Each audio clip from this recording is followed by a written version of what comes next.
Salut mes élèves, bienvenue en mon channel فكرة. أهلا بكم أعزائي الطلاب في قناة فكرة من جديد.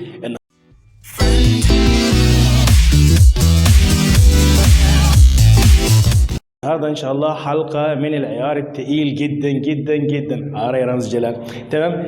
النهارده هديكم سر اللغة الفرنسية. سر اللغة الفرنسية في جملة واحدة لكل المراحل الثانوية العامة، أولى وثانية وثالثة. ركز معي بعد الفصل. شباب بالجملة دي احنا ممكن نقدر نحل أي جملة بالظبط. بص كده معاي، أنا عندي جملة فرنسية بتتكون من فاعل وفعل وأداة وصفة وهقول اسم.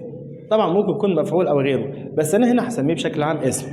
بص كده معاي، الجزء الأولاني مرتبط مع بعض، هو الفاعل والفعل، والجزء الثاني مرتبط برضه مع بعض. تعال نبص عندي الفاعل ايا كان، اذا كان اسم او ضمير انا بصرف الفعل بناء عليه.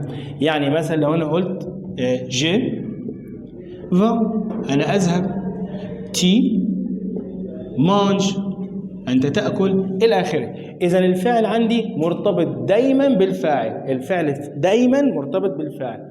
طب الجزء الثاني من الجمله عندي مرتبط كله بالاسم اللي في الاخر ده.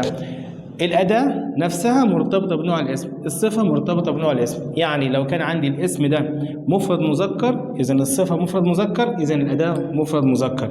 لو عندي الاسم ده مفرد مؤنث، الصفة مفرد مؤنث والأداة مفرد مؤنث. وكذلك لو كان جمع، إذن الجزء ده مرتبط ببعضه والجزء ده مرتبط ببعضه. طيب نفترض إن هنا ما كانش فيه اسم في الجملة، إذن كل الجملة هترتبط بمين؟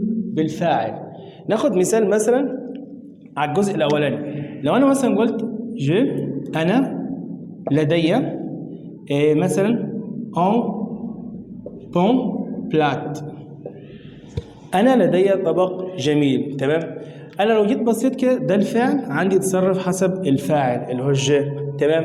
الأداة عندي هنا بقت مفرد مذكر والصفة مفرد مذكر عشان الاسم اللي في الآخر ده عندي مفرد مذكر اللي هو المفعول. نفترض عندي إن مفيش مثلا اسم في نهاية الجملة، يبقى الجملة هيكون مثلا شكلها كده. أو جملة مثلا تاني بقول مثلا je suis un élève، أنا أكون تلميذ مثلا. أنا هنا عندي الاسم ده بالأداة بتاعته وصف الفاعل.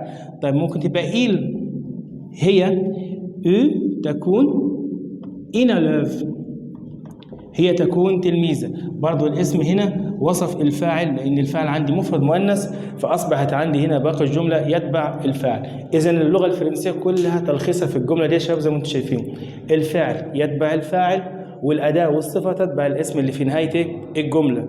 ولو مش موجود عندي الاسم في نهاية الجملة، الكل هيتبع عندي الفاعل.